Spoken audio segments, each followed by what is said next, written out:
Good morning students, welcome back. बच्चों, अभी तक हम मैथोनॉल्ड की जो पोएम है डोवर बीच, इसके बारे में बात करते आ रहे थे और हमने इसके लगभग 4 स्टेंजाज कंप्लीट कर लिए हैं। वैसे तो ओवरऑल 4 स्टेंजाज ही हैं कोर्स में, लेकिन आपको पढ़ाने के पॉइंट ऑफ व्यू से मैंने जो स्टेंजाज डिवाइड किए हैं वो 6 स्टेंजा में इसको डिवाइड किया है और जिसका 4 स्टेंजा हमने कवर कर लिया है। तो आज के लेक्चर में हम उससे अगले 2 स्टेंजाज कवर करेंगे। तो आज के स्टेंजाज देखते हैं क्या है, लेकिन इससे पहले मैं आपको पिछले लेक्चर की बात बताएं तो पिछले लेक्चर में हमने जहाँ पे इसको कंप्लीट किया था वहाँ पे मैंने आपको बताया था कि लास्ट स्टेंजा में पोएट ग्रीक ड्रामेटिस्ट सोफोक्लिस के बारे में रेफरेंस देता है और कहता है कि सोफोक्लिस भी सेम साउंड सुनता है लहरों के आने और जाने का जब वो एजियन बीच पे बैठा होता है, और कहता है कि जब उसने ये साउंड सुना था तब उसके दिमाग में एक थॉट क्रिएट हुआ था कि उसने क्या किया कि इस लहरों के आने जाने के प्रोसेस को या इस गति को उसने ह्यूमन लाइफ से रिलेट कर दिया और कहता है कि जिस तरह से लहरें कभी नहीं ख़त्म होती, हमेशा आती जाती रहती हैं, इसी तरह से मानव जीवन में प्रॉब्लम्स भी कभी नहीं ख़त्म होती, आती जाती रहती हैं। फिर लास्ट में वो ये बोला था पोएट की वो और उसकी बिलेवेड जो अभी डोवर बीच पे हैं, वो कहता है कि हम लोग भी सेम साउंड या सेम थॉट जैसा सोफोक्लिस के माइंड में आया था वैसा हम लोग भी सुन सकते हैं यहाँ दूर जब हम डोवर बीच पे बैठे हुए हैं। तो इससे आगे के जो स्टेंजाज हैं उसके बारे में हम बात करते हैं। तो देखिए वो कहता है आगे, the sea of faith was once too at the full and round earth shore lay like the folds of bright गर्ल फर्ल। आगे बात करता है, but now I only heard but now I only hears होगा बच्चों, ये डी यहाँ रहेगा। Melancholy long withdrawing roar retreating to the breath of the night wind down the vast edges drear and naked shingles of the world. तो बच्चों, अब जब स्टेंजा चेंज होता है तो पोएट विक्टोरियन एज की सोसाइटी के बारे में या विक्टोरियन एज के बारे में बताता है कि how the Victorian age was या how the society of Victorian age was, उसके बारे में बात करता है। और यहाँ पे जो पहली लाइन में आपको लिखा गया है द सी ऑफ फेथ, सी आपको पता ही है समुद्र, और फेथ यहाँ जो उसने दिया है वर्ड, तो यहाँ जो फेथ है ना, यहाँ पे faith can refer to trust, humanity, religion, kindness, sympathy, spiritual, इन सारी चीज़ों से रिलेटेड क्या है, फेथ अटैच्ड है। आप सीधे से कह सकते हो कि फेथ का मतलब है faith in humanity, faith in brotherhood और फेथ इन यूनिवर्सलिटी या सिंपैथी। किस फेथ की बात कर रहा है? जिसमें भाईचारा हो, जिसमें धर्म में विश्वास हो, जिसमें दयालुता हो, जिसमें सिंपैथी हो, उस फेथ की बात कर रहा है। तो वो क्या कहता है कि the sea of faith was once too at the full and round the earth shore like a fold of bright. Girdle मतलब होता है बच्चों बेल्ट, और फोल्ड मतलब रैप्ड अप, लिपटा हुआ। But now I only here hertz melancholy long withdrawing roar. एक बार हम शुरू की 3 लाइन्स को क्लियर कर लेते हैं। पोएट कहता है कि according to the poet the sea of faith was once at its full form. जो समुद्र है किसका? फेथ का। ये एक बार स्टार्टिंग में कैसा था? फुल फॉर्म में था। It united the whole mankind. इसने क्या कर रखा था? पूरे मानव समाज को यूनाइट कर रखा था, एक साथ जोड़ रखा था। But now it decline. लेकिन अब ये क्या हो गया? डिक्लाइन मतलब डिसअपीयर। कहने का मतलब आप वैसे समझ लीजिए एक बार कि कहता है कि विक्टोरियन एज में जो समाज है वो पूरी तरह से कैसा हो गया है। मैंने आपको पहले भी बताया था कि विक्टोरियन एज कैसा है, age of science, age of industry, age of industrialisation, इसके बारे में बताया था। आप एक बात बताइए, साइंस मशीन में कोई फीलिंग्स होती है क्या? नहीं होती है। तो जब ह्यूमन बीइंग साइंस में इंटरेस्ट दिखाने लग गए, मशीन में इंटरेस्ट दिखाने लग गए, इंडस्ट्रीज में इंटरेस्ट दिखाने लग गए, तो उनके हृदय से, उनके अंदर से जो सिंपैथी थी, जो काइंडनेस था, जो मोरालिटी थी, जो रिलीजन के प्रति उनके तरफ फीलिंग थी, उनकी फीलिंग थी, ये सारी की सारी चीज़ें क्या होने लग गई? डिसअपीयर हो गई। तो यहाँ पे पोएट फेथ को उनके अंदर की सिंपैथी, काइंडनेस, मोरालिटी, इनसे जोड़ करके कहता है कि विक्टोरियन एज से पहले जो टाइम था ना, उस टाइम में ये जो सी ऑफ फेथ है, मतलब ह्यूमैनिटी, सिंपैथी, रिलीजन, ये कैसी थी? फुल फॉर्म में थी, मतलब काफ़ी ज़्यादा थी। और ये किसकी तरह थी? It was like the belt, लिखा है ना ब्राइट बेल्ट। ये जो फेथ ह्यूमैनिटी की बात कर रहा है ना, ये किसकी तरह थी? Like a belt. जैसे बेल्ट, हमारा बेल्ट हमारी कमर को चारों तरफ से क्या करता है? घेर के, बांध के रखता है। Same way, in the same way ये जो फेथ था, फेथ मतलब रिलीजन, मोरालिटी, ह्यूमैनिटी, सिंपैथी, ये सारी की सारी चीज़ें जो है पूरी पृथ्वी को चारों तरफ से बेल्ट की तरह घेर रखा था। कब? Before the Victorian as. Victorian age से पहले की बात बता रहा है, या उससे भी पहले की बात कह रहा है। तो वो कहता है कि ये जो सी ऑफ फेथ है, ये जो religion, feeling for humanity, feeling for sympathy, feeling for poors and religion, it was in full form at once. एक बार ये फुल फॉर्म में था, बट नाउ, मतलब नाउ का मतलब इन विक्टोरियन सोसाइटी या in Victorian age, it disappear, ये गायब हो चुका है। There is no faith in religion, there is no faith in humanity, there is no faith in sympathy, no faith in morality।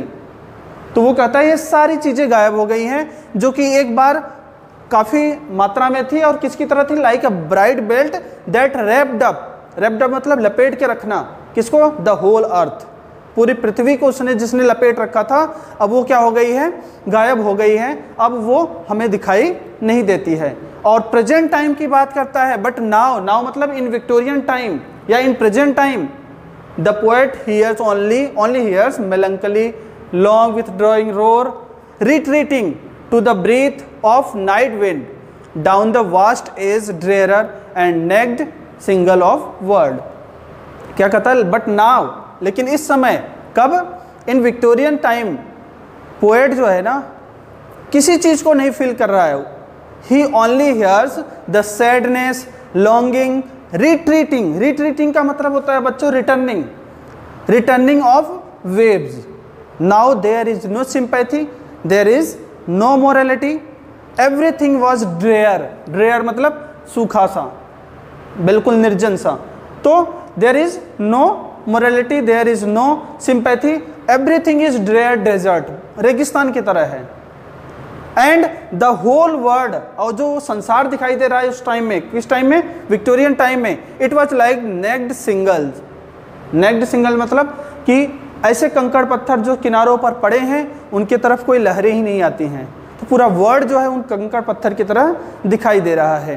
तो उसने क्या कहा इस स्टेंजा में? पोएट क्या कहता है कि द सी ऑफ फेथ का मतलब the faith in morality, humanity और religion, it was in its full form at the starting of the humanity, but in present time the poet does not feel that humanity, that morality, that sympathy in Victorian time. Now in the Victorian time the poet finds that there is only the sound of melancholy, sound of sadness, okay, there is only retreating या returning of waves, मतलब सारी चीज़ें return हो रही हैं, जो happiness है वो रिटर्न हो रही हैं, संसार से गायब होती जा रही हैं। एवरीथिंग वॉज डिजर्टेड या एवरीथिंग वॉज ड्रेयर, कहाँ? In Victorian society. And the whole world in Victorian society was looked like shingles of word या पेबल्स ऑफ द वर्ल्ड, मतलब समुद्र के किनारे पड़े कंकड़ पत्थरों की तरह दिखाई दे रहा था, मतलब सूखा सूखा सा। There is no feelings in human being. Okay बच्चों, तो इस स्टेंजा में जो बातें कही गई आई होप आपको समझ में आ गई होंगी। अब चलिए हम लास्ट स्टेंजा की तरफ चलते हैं और लास्ट स्टेंजा में देखते हैं, now again the poet addresses his beloved. वापस से पोएट जो है अपनी बिलवेड को एड्रेस करता है, कहता है ah love let us be true to one another for the world which seems to lie before us like a land of dreams so various so beautiful so new has really neither joy nor love nor light, nor certitude nor peace nor help for pain। एक बार यहां तक clear कर लेते हैं, फिर आगे बढ़ेंगे। Now the poet again addresses his wife and says that my beloved या my wife, you should be true to me। तुम्हें मेरे लिए फेथफुल होना पड़ेगा, तुम्हें मेरे लिए सच्ची बनना पड़ेगा, मेरे लिए तुम्हें सच बनना पड़ेगा। मतलब तुम आज के विक्टोरियन सोसाइटी के ह्यूमन बीइंग की तरफ बिल्कुल ना बनो, तुम मेरे लिए सच्ची बनो। तो वही कह रहा है लेट अस बी ट्रू, मेरे लिए क्या बन जाओ, ट्रू बन जाओ। किस लिए? टू टीच द वर्ड या to give a lesson to the world. मतलब हम अगर एक दूसरे के प्रति सच्चे हो गए, लॉयल हो गए, प्रेम से रहते हैं, तो we will teach the world, हम पूरे संसार को सिखाएंगे। तो वो फर्स्ट 2 लाइन में क्या कह रहा है कि the poet addresses his wife and says that my beloved be true to me, मेरे लिए सच साबित बनो या सच हो जाओ तुम, या मेरे लिए फेथफुल बनो, so that we can teach a lesson या we can give a lesson to the world, ताकि हम संसार को एक लेसन दे सकें, एक सीख दे सकें। कौन सी सीख? प्रेम की, फीलिंग्स की। ओके, और कौन से संसार को दे सके? The world which seems before us, वो संसार जो हमारे सामने कैसा लग रहा है? Land of dreams.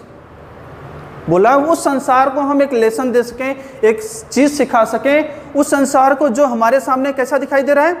A land of dreams, सपनों का संसार या सपनों की धरती दिखाई दे रहा है। But in reality there is hollowness. Hollowness मतलब खोखलापन। जबकि सच्चाई क्या है कि संसार में खोखलापन है। मतलब लोगों के अंदर, आज के ह्यूमैनिटी, आज के समाज की बात कर लो, आप लोग अपने समाज में देख लीजिए कि लोग ऊपर से प्रेम से बात करेंगे, आपके साथ रहने की कुछ दिखाएंगे कि हम आपके साथ हैं, लेकिन अंदर से उनके अंदर कहीं ना कहीं छल कपट होगा। ठीक हमारा समाज भी विक्टोरियन सोसाइटी के समाज के जैसा हो गया है। Here there is no peace, there is no certitude, there is no feeling for human being. आज कोई गरीब लोगों के लिए सोचता है क्या? नहीं सोच रहा है। तो पोएट फर्स्ट 2 लाइन में अपने बिलवेड से यही रिक्वेस्ट करता है कि तू मेरे लिए सच्ची साबित हो जा, ताकि मैं या हम लोग संसार को एक सीख दे सकें, संसार को एक लेसन दे सकें। ऐसे संसार को that looks like a dream of land या ए लैंड ऑफ ड्रीम, जो कि हमारे सामने कैसा लग रहा है? ए लैंड ऑफ ड्रीम, सपनों का धरती लग रही है या सपनों का संसार लग रहा है। But in reality there is hollowness, लेकिन सच्चाई में वहां पे खोखलापन है। क्यों खोखलापन है? क्योंकि ये जो संसार हमारे सामने है ना, कैसा लग रहा है? सो वेरियस, विभिन्नताओं से भरा हुआ, ब्यूटीफुल लग रहा है और नया नया सा लग रहा है। But in reality there is neither joy nor love nor light nor certitude nor peace nor help for pain. मतलब ये जो संसार हमारे सामने बहुत सुंदर सा दिखाई दे रहा है, बहुत विभिन्नताओं से भरा और नया सा दिखाई दे रहा है, in reality there is no joy, कोई आनंद नहीं, कोई खुशियां नहीं लोगों के अंदर। देयर इज नो लव, एक दूसरे के प्रति प्रेम नहीं है। There is no light, knowledge, उतनी नॉलेज भी नहीं है लोगों के पास। नो सर्टिट्यूड, सर्टिट्यूड मतलब सर्टेनिटी, लोगों का माइंड फिक्स नहीं है। कल भी मैंने इसके बारे में बात किया था कि विक्टोरियन सोसाइटी के जो लोग हैं उनका माइंड किसी एक पॉइंट पे फिक्स नहीं रहता। तो देयर इज नो सर्टिट्यूड, उनके अंदर सर्टेनिटी भी नहीं है। देयर इज नो पीस, उनके दिमाग में शांति नहीं, उनकी लाइफ में शांति नहीं है। And there is no help for pain, और कोई पेनफुल पीपल है या कोई पुअर पीपल है तो उनके लिए कोई उनके अंदर सिंपैथी नहीं है, पेन नहीं है। तो बच्चों यहाँ तक की बात में जो पोएट ने एक्सप्लेन किया है वो बहुत सुंदर सी बात एक्सप्लेन किया है जो हमारी सोसाइटी में भी पाया जाता है। वो कहता है अपनी बिलेवेड से कि माई बिलेवेड बिकम या बी ट्रू टू मी, मेरे लिए सच्ची साबित हो जाओ, सो दैट, ताकि we can give a lesson to the world that looks like a land of dream, but in reality there is no joy, there is no peace of mind, there is no pain for people, and there is no certitude, there is no joy.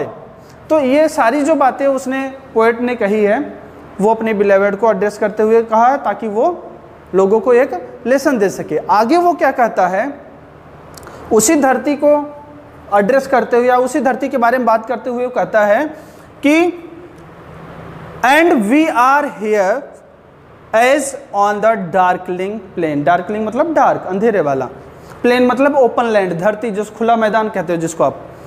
Swept with, swept मतलब होता है full of, confused alarm, alarm मतलब होता है डर, fear, of struggling and flight, struggling और flight मतलब पलायन, वेयर इग्नोरेंट आर्मीज, इग्नोरेंट मतलब unknown, without knowledge, armies, armies आपको पता है योद्धा, क्लैश मतलब fight by night, fight, clash मतलब फाइट, लड़ना by night. Now the poet describes the world as a dark plain, बोलता है ना here as on a darkling plain. Darkling plane मतलब वो पूरे वर्ल्ड को, पूरे संसार को कैसा एक्सप्लेन करता है, अ डार्क प्लेन। तो बोलता है now the poet describes the world a dark plain, he compares the people who are struggling, who are running in there for their ambition, for their success. वो उनके बारे में कहता है कि they are like the ignorant armies. बोला है कि हमारे समाज में जो ह्यूमन बीइंग है, जो मटेरियलिज्म की तरफ बढ़ते जा रहे हैं, भाग रहे हैं, अमीर बनने की चाह हो रही है और दुनिया से आगे निकलने की कोशिश कर रहे हैं, ऐसे जो ह्यूमन बीइंग है ना वो किसकी तरह है, लाइक इग्नोरेंट आर्मीज।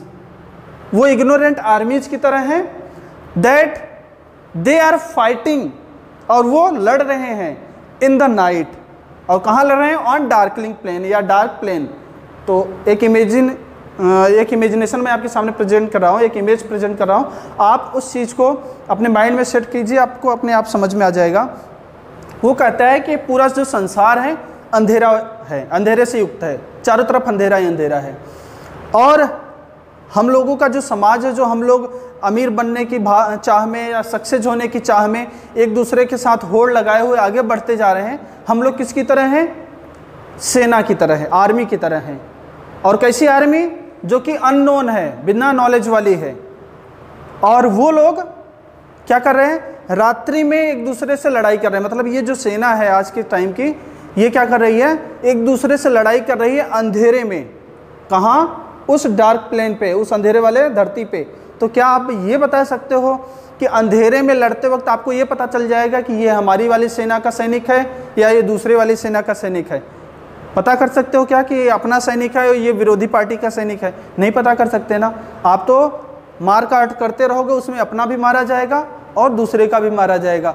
तो आप टोटली अननोन होकर के वो लड़ाई लड़ रहे हो। तो सेम इमेज यहाँ पे पोएट क्रिएट करता है।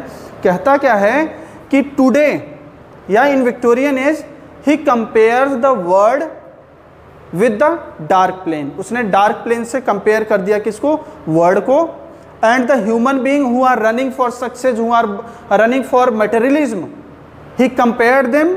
उसने उनको कंपेयर कर दिया किससे? इग्नोरेंट आर्मीज। एंड सेड, और कहता क्या कहा उसने कि they are fighting in night without knowing for what and why. किस लिए लड़ रहे हैं, किससे लड़ रहे हैं, क्यों लड़ रहे हैं, कुछ भी नहीं पता है। मतलब अगर आपको अमीर बनना है तो क्यों बनना है अमीर? आपके पास जितना है उतने में ही सफल हो आप, और उतने में आपको संतुष्ट रहना चाहिए। क्यों अमीर बनना है, क्यों किसी को पीछे छोड़ना है? आप अपनी लाइफ से खुश रहिए ना। तो जैसे कि आज के ह्यूमन बीइंग का माइंड सर्टेन नहीं है, फिक्स नहीं है कि हम ऐसा क्यों कर रहे हैं, उसी तरह से वो बताता है कि जो आर्मी है ना वो आपस में लड़ रहे हैं without knowing the reason. Reason उनको पता ही नहीं कि लड़ क्यों रहे हैं। और पूरे के पूरी आर्मीज कैसे हैं? कंफ्यूज्ड हैं। कंफ्यूज्ड हैं, सीधी सी बात है, कंफ्यूज्ड हैं। They are not fix, there is no certainty in their mind. उनके दिमाग में कोई सर्टेनिटी है ही नहीं कि वो क्यों कर रहे हैं और ऐसा करना चाहिए या नहीं करना चाहिए। तो इस पूरे स्टेंजा में फर्स्ट हाफ में उसने अपने बिलेवेड को एड्रेस करते हुए कहा कि मेरे लिए ट्रू बनो, ताकि हम दुनिया को एक सीख दे सकें कि हम लोगों की तरफ प्रेम प्यार के साथ रहो। उस दुनिया को जो हमारे सामने बहुत सुंदर दिखाई देती है, बहुत विभिन्नताओं से भरी या बहुत नई नई सी दिखाई देती है, बट रियलिटी की बात करें तो उस दुनिया में न तो शांति है, न तो जॉय है, ना ही सर्टेनिटी है, ना ही हेल्प फॉर पुअर, गरीबों के लिए कोई सहायता है। उस दुनिया में कुछ भी नहीं है। तो उस दुनिया को हम एक सीख दे सकें, एक लेसन दे सकें। और फिर वो कहता है कि ये जो दुनिया है ना, प्रेजेंट टाइम की या जो विक्टोरियन टाइम की जो दुनिया है, ये पूरी तरह एक डार्क प्लेन की तरह है, एक डार्क ओपन लैंड की तरह है, जहाँ पे हम ह्यूमन बीइंग किसकी तरह है, इग्नोरेंट आर्मीज की तरह है। And we are running for our success, we are running for materialism without knowing the reason. बिना कारण जाने हम आगे की तरफ बढ़ते जा रहे हैं। सो ही कंपेयर्ड टू अस, हम लोगों को उसने कंपेयर किससे किया है, with the ignorant armies who are fighting in night on the dark plain without knowing the reason, what is the reason behind their battle and why they are fighting and for which purpose they are fighting and with whom they are fighting, और किसके साथ लड़ रहे हैं ये भी नहीं पता उनको। तो बच्चों, आई होप यहाँ तक की बातें या ये पूरी पोएम आपको अच्छे से समझ में आ गई होंगी, और आज तक जो पढ़ाया वो भी इस पोएम में आप कनेक्ट करके अगर आप समझेंगे तो आपको समझ में आ जाएगा। अगर आपको नहीं भी समझ में आ रहा है तो आप इस वीडियो को या इस लेक्चर को, जो इस पोएम से रिलेटेड 3 लेक्चर बने हुए हैं, उनको 1 बाय 1 करके एक साथ देखना, आपको ईजिली क्लियर हो जाएगा कि आपको क्या बताया गया इस पोएम में और पोएट क्या कहना चाह रहा है। तो आई होप आपको ये पोएम समझ में आ जाएगी और अभी तक जो पढ़ाया वो भी समझ में आ गया है। सो आज के लेक्चर के लिए बस इतना ही। आगे के लेक्चर में आगे की किसी पोएम के बारे में डिस्कस करेंगे। सो आज के लिए बस इतना। Thank you.